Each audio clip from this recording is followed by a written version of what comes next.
Sitaram, Namaste.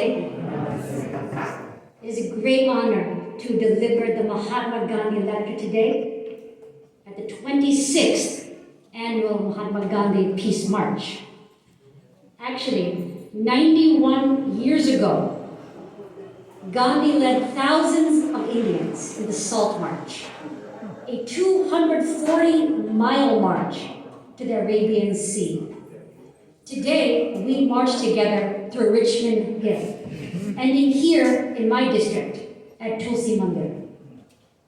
The peace, nonviolence, and Hindu spirituality that underpin Gandhi's philosophy are needed now in the world and in the United States more than ever. I would like to first thank the Federation of Hindu Mandirs under the great leadership of President Pandit Ram Hardawar. And thank you for your eloquent remarks today. I would also like to thank our great leader, Romeo Hidlal. I call him the Hanuman of our community for the assistance he brings to all.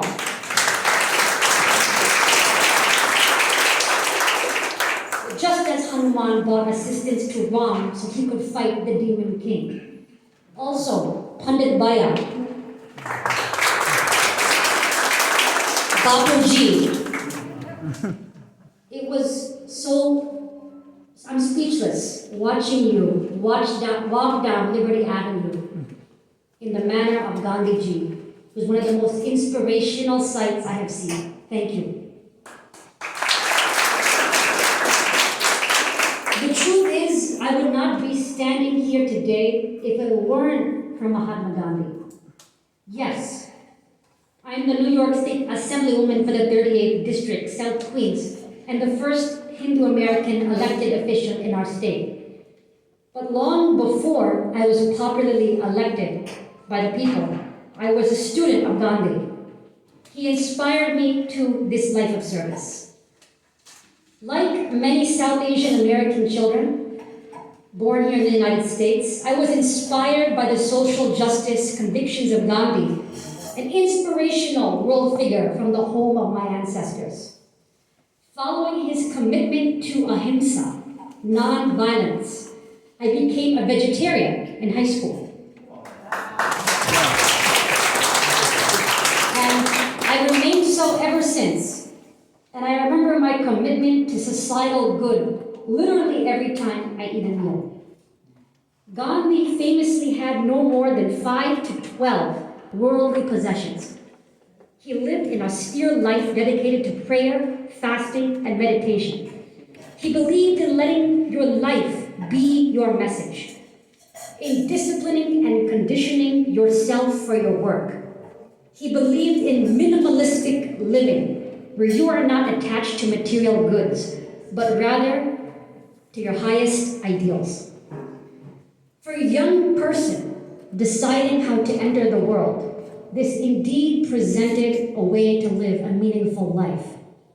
To this day, when I think back on why I embarked on a career as a civil rights lawyer and later a public servant, and why I love other faiths like my own, I see Gandhi's influence. Gandhi labeled his philosophy Satyagraha, which is Sanskrit for soul force or love force. Satyagraha, force of love, is how he shook off the yoke of British rule of India and how he achieved a nation's independence without firing a single bullet.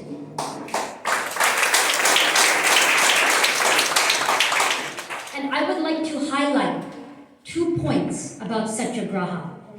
Number 1, Satyagraha's love force is striking because it means not just that you tolerate your neighbors who are different than you. It means that you actively love your neighbors and even embrace their differences as your own. The step from mere toleration to active love is indeed striking. Number 2, Satyagraha, love force, is not a passive process, but an active one.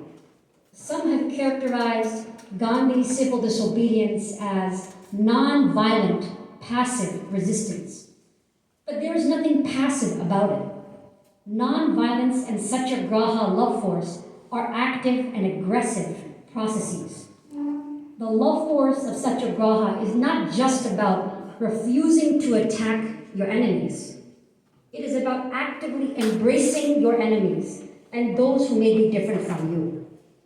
When you choose to be non-violent, you are making a strong choice, not a passive one. When you choose to truly love and embrace someone of a different faith or a different background, you are doing something that is extremely proactive and strong. Non-violence is actually a forceful choice. Some say that Gandhi's dream of a South Asia and a world where Hindu, Muslim, Sikh, Christian, Jain, and Jewish, and people of all faiths all live peacefully together has never come to pass. They point to the bloody, violent, and painful partition of India that followed Indian independence, which pitted Hindus and Muslims against each other. And they say, because of this, that Gandhi's dream never came to pass. Or they point to racial tensions in Guyana. They point to violence in the Middle East, still raging today, and say the world has not learned non-violence and peaceful coexistence. While we have a long way to go, I would like to posit this. We have, in a sense, achieved Gandhi's dream right here in Richmond Hill and South Ozone Park. Yeah. My Bengali and Sikh brothers and sisters embrace me as their home here in Richmond Hill. Pakistanis, Indians, Bangladeshis, Guyanese, Trinidadians, Hindu, Muslim, Sikh, Christian, Jewish, all embrace each other here in Richmond Hill. Isn't it wonderful to reflect on how in Richmond Hill we bridge the divides of the Indian diaspora every single day? Punjabi, Sikh, Guyanese, and Bengali live together like family on the same block. In a larger sense, here in America, we are all American. Our families may be from other countries in South Asia and the Indo-Caribbean, but here we are all American.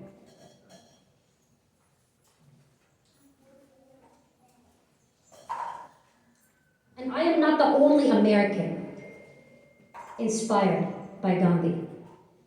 Martin Luther King Jr., one of our country's greatest civil rights heroes, writing his letter from a Birmingham jail, showed his deep influence from Gandhi and Hindu philosophy. India's Gandhi was the guiding light of our technique of nonviolent social change. He actually wrote this. Martin Luther King was a Christian and said he connected the Hindu thinker's nonviolent philosophy to the biblical teachings of Jesus, who said, "You should love your enemies and pray for those who persecute you." America's very first civil disobedience movement, decades before Martin Luther King, also employed similar nonviolent tactics. It was the American women's suffrage movement, led by Alice Paul. Alice Paul was arrested for campaigning for the right of American women to vote. She was imprisoned, and from prison, she launched a hunger strike, refusing to eat until voting rights were granted. The front page of the New York Times in 1919 even carried a headline about her: "Hunger striker has not eaten for 72 hours. She will be forcibly fed." Her nonviolent resistance, much in the style of Gandhi, pressured government leaders to pass the 19th Amendment to the Constitution, granting American women the right to vote. And American women have now been voting for exactly 101 years.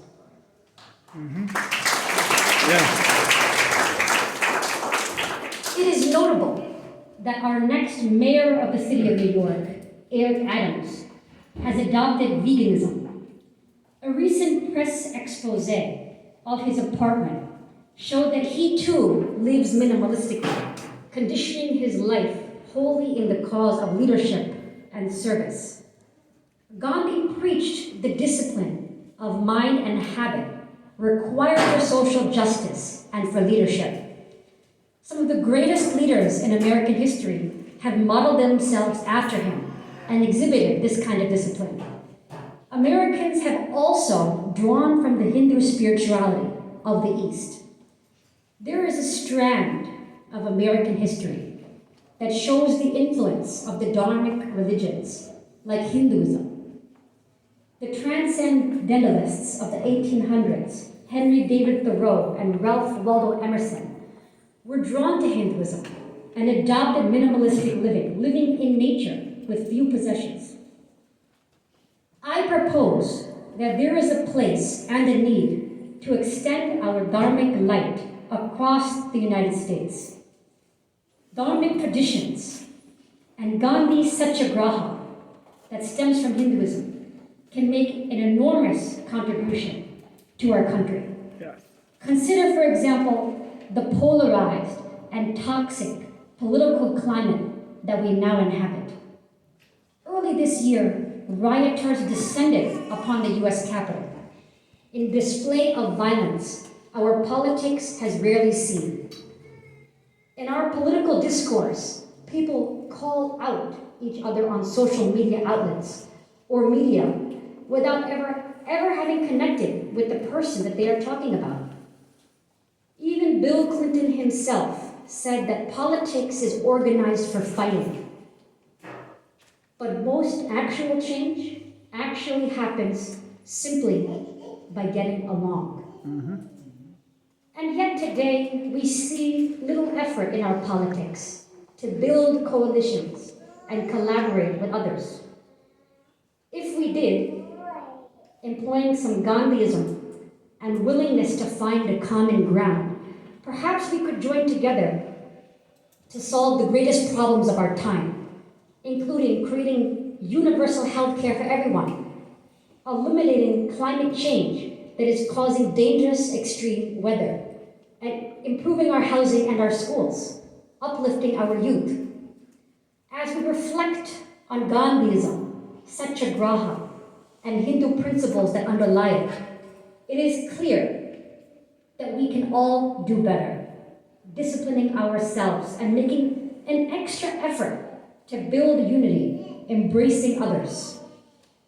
When it comes to self-discipline, Gandhi and the Dharmic traditions offer an alternative to the endless consumerism that has gripped American culture.